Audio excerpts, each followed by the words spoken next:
Hello everyone, welcome to today's video on Raman spectra. आज के lecture में हम देखेंगे what is Raman effect, what is the experimental arrangement for Raman effect और इसकी क्या स्पेशलिटी है, क्यों रमन इफेक्ट बहुत इंपॉर्टेंट है। पीछे के लेक्चर में हमने आईआर स्पेक्ट्रा पढ़ा, उसमें रोटेशनल देखा है, वाइब्रेशनल देखा है और उसके बाद हमने विजुअल भी देखा है which is electronic spectra. IR spectra में जो रोटेशनल और वाइब्रेशनल स्पेक्ट्रा हमने देखे थे उसमें हमने देखा था कि रोटेशनल और वाइब्रेशनल स्पेक्ट्रा आईआर रीजन में सिर्फ उन्हीं मॉलिक्यूल के ऑब्जर्व होते हैं जिनके पास अपना परमानेंट डाइपोल मोमेंट होता है, जो कि हेटेरोन्यूक्लियर मॉलिक्यूल होते हैं। होमोन्यूक्लियर मॉलिक्यूल को आप आईआर स्पेक्ट्रा से स्टडी नहीं कर सकते, उनका rotational vibrational spectra IR region में स्टडी नहीं कर सकते। तो अगर आपको होमोन्यूक्लियर मॉलिक्यूल का रोटेशनल या वाइब्रेशनल स्पेक्ट्रा स्टडी करना है तो फिर हम कौन सा स्पेक्ट्रा स्टडी करते हैं? रमन स्पेक्ट्रा स्टडी करते हैं। तो यही इसकी एक स्पेशल बात है कि रमन इफेक्ट जो है होमोन्यूक्लियर मॉलिक्यूल के लिए भी ऑब्जर्व होता है। तो आइए शुरू करते हैं। What is Raman effect? यहाँ पे है कि अगर कोई मोनोक्रोमेटिक लाइट, बेसिकली ये मोनोक्रोमेटिक लाइट विजिबल और यूवी रीजन की होती है। मोनोक्रोमेटिक का मतलब होता है सिंगल कलर या फिर सिंगल वेवलेंथ। अगर किसी मोनोक्रोमेटिक लाइट को किसी सब्सटेंस से पास करते हैं तो ऑलमोस्ट जो लाइट है वो हमारी ट्रांसमिट हो जाएगी, उसका कुछ स्मॉल जो फ्रैक्शन होगा वो स्कैटर्ड होगा सभी डायरेक्शंस में। और जो स्कैटर्ड लाइट है अगर उसको आप परपेंडिकुलर डायरेक्शन में देखें टू द इंसिडेंट लाइट, जिस डायरेक्शन से आपने लाइट डाली उसके परपेंडिकुलर डायरेक्शन में जो स्कैटर्ड लाइट आ रही है उसको अगर स्टडी करते हैं तो उसमें हमें क्या मिलता है? एक तो वही फ्रिक्वेंसी मिलती है जो हमने इंसिडेंट लाइट की फ्रिक्वेंसी डाली थी, उसके साथ साथ आपको कुछ रिलेटिवली वीक लाइन्स दिखेंगी और कुछ लाइन्स लो फ्रिक्वेंसी साइड दिखेंगी और कुछ लाइन क्या है आपको हाई फ्रिक्वेंसी साइड दिखेंगी। तो ये जो इफ़ेक्ट है ऐसा अगर ऑब्जर्व होता है कि आपने क्या किया, एक मोनोक्रोमेटिक लाइट को किसी सब्सटेंस के ऊपर इंसिडेंट किया है, इस सब्सटेंस से मोस्ट ऑफ लाइट ट्रांसमिट हो गई है, बट इंसिडेंट के परपेंडिकुलर डायरेक्शन में लाइट क्या हो गई है? स्कैटर्ड हो गई है। इस स्कैटर्ड लाइट को हम क्या कर रहे हैं? स्टडी कर रहे हैं। और इस स्कैटर्ड लाइट में आपको 3 फ्रिक्वेंसी ऑब्जर्व होती है। जो आपने इंसिडेंट किया है वो ऑब्जर्व होती है, उससे कम फ्रिक्वेंसी ऑब्जर्व होती है और उससे कुछ हाई फ्रिक्वेंसी ऑब्जर्व होती है। और इस इफेक्ट को हम क्या कहते हैं? रमन इफेक्ट कहते हैं।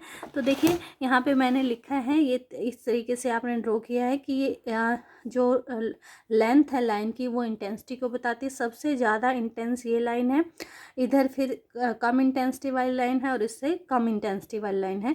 जो सेंटर की लाइन है जो आपको मिलती है at the same frequency to the incident light, जितनी इंसिडेंट लाइट की फ्रिक्वेंसी उतनी ही फ्रिक्वेंसी की अगर आपको लाइट मिलती है तो उस लाइन को हम क्या कहते हैं? रेले लाइन कहते हैं, जिसकी फ्रिक्वेंसी क्या होगी? Same as the incident light.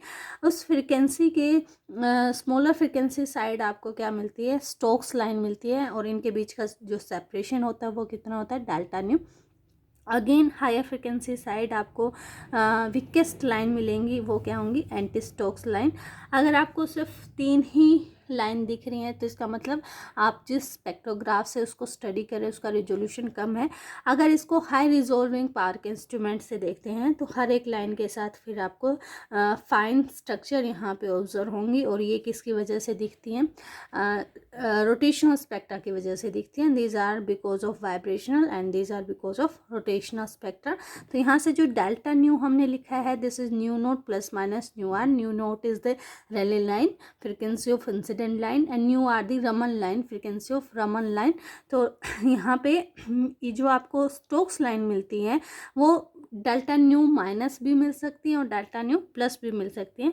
अब यहाँ पे इंटरेस्टिंग बात एक ऑब्जर्व होती है, ये जो डेल्टा न्यू फैक्टर है this does not depend upon the frequency of incident light. आपने सब्सटेंस सेम रखा है, आपने इंसिडेंट लाइट की फ्रिक्वेंसी को चेंज कर दिया, उसके बावजूद डेल्टा न्यू जो सेपरेशन है स्टोक्स और रेले लाइन या फिर रेले लाइन और एंटी स्टोक लाइन के बीच का सेपरेशन सेम रहता है। इसका मतलब आप क्या कह सकते हैं? This delta nu is the characteristics of substance, है ना। तो वो किसकी कैरेक्टरिस्टिक्स है? सब्सटेंस की कैरेक्टरिस्टिक्स है। सब्सटेंस अगर चेंज हो जाएगा तब आपका डेल्टा न्यू फैक्टर भी क्या हो जाएगा? चेंज हो जाएगा। This is the all about Raman spectra. अब स्टडी करते हैं कि रमन स्पेक्ट्रा को स्टडी करने के लिए एक्सपेरिमेंटल अरेंजमेंट कैसा होना चाहिए। तो देखिए, सबसे पहले जो बेसिक चीज़ें आपको चाहिए इस स्पेक्ट्रा को स्टडी करने के लिए, ऑब्वियसली सोर्स होना चाहिए हमारे पास, एक सब्सटेंस होना चाहिए, और उस सब्सटेंस को रखने के लिए एक tube which is Raman tube होनी चाहिए, और जिस स्पेक्ट्रोग्राफ से आप उसको स्टडी करेंगे वो स्पेक्ट्रोग्राफ हमारे पास होना चाहिए। तो ये अरेंजमेंट इस तरीके से हमने बनाया है। अब यहाँ पे हमने कहा था कि आप जिस डायरेक्शन में लाइट इंसिडेंट कर रहे हैं उसके परपेंडिकुलर डायरेक्शन में जो आपका स्पेक्ट्रा उसको ऑब्जर्व कर रहे हैं। तो यहाँ पे भी हमने अरेंजमेंट इस तरीके से बनाया है कि ये सोर्स हमने यहाँ पे रखा है, सोर्स की लाइट जो इंसिडेंट हो रही है इस डायरेक्शन में हो रही है, और हम उसके परपेंडिकुलर डायरेक्शन में स्पेक्ट्रोग्राफ को रख रहे हैं, यानी इसके परपेंडिकुलर डायरेक्शन में उसको ऑब्जर्व कर रहे हैं। तो देखिए यहाँ पे किस किस चीज़ को रिप्रेजेंट किया गया है। एल, यहाँ पे जो एल हमने लगाया है वो सोर्स लगाया है, मर्करी डिस्चार्ज लैंप हो सकता है। सोर्स के लिए एक ज़रूरी बात क्या है कि आपका सोर्स की इंटेंसिटी बहुत ज़्यादा हाई होनी चाहिए, ठीक है, मोनोक्रोमेटिक होना चाहिए, या फिर हम कह सकते हैं कि with the distinct line in blue violet region आपका आना चाहिए। तो वो मरकरी आर्क भी हो सकता है, डिस्चार्ज लैंप भी हो सकता है, और लेज़र भी हो सकता है, क्योंकि लेज़र बेस्ट एग्जांपल है सोर्स का, क्योंकि लेज़र हाईली इंटेंस, कोहेरेंट और मोनोक्रोमेटिक सोर्स होते हैं, तो आप इसमें लेज़र भी यूज़ कर सकते हैं। टी, यहाँ पे रमन ट्यूब है जिसमें हमने लिक्विड को रखा है या सब्सटेंस को रखा है। इसकी जो लेंथ होती है वो लगभग 15 सेंटीमीटर होती है, और जो डायमीटर होता है वो 2 सेंटीमीटर होता है। एक सरफेस को, एक फेस को हमने प्लेन रखा है ऑप्टिकली, ताकि यहाँ से जो लाइट हम स्कैटर्ड होके आ रही है उसको स्टडी कर सके। दूसरे को हमने हॉर्न की शेप में रखा है और उसको क्या कर दिया, ब्लैक कर दिया है।